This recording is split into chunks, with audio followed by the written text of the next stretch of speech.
Si terrà dal 24 al 27 ottobre a Cormons la 16ª edizione di Jazz and Wine of Peace Festival, rassegna ideata dal Circolo Culturale Controtempo. Spazio alla musica, ma anche agli incontri con i musicisti, moderati da critici, mostre, convegni e visite guidate in cantine ed enoteche. Sentiamo dal presidente di Controtempo, Claudio Corrà, quale sarà la formula di questa edizione.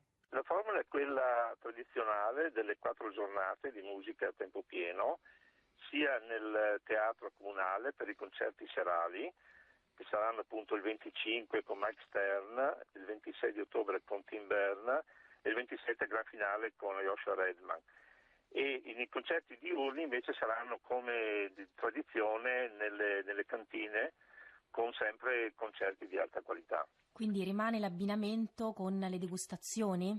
Esatto, nelle cantine durante il giorno, quindi dalla mattina alle 11 e poi nei concerti pomeridiani ci saranno degustazioni e la musica nelle cantine storiche.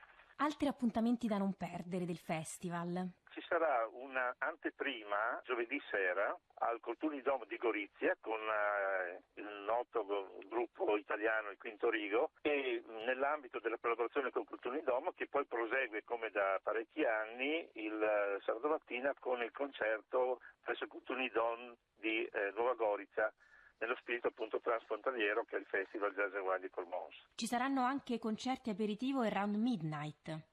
Esatto, perché la musica non si ferma in teatro o nelle cantine, ma prosegue nei locali fino a tarda ora, e quindi ci saranno i locali della zona come il Jazz and Wine Le Bar, il ristorante in taberna, che proporranno della musica di qualità con artisti italiani in crescendo dal punto di vista del successo e della discografia.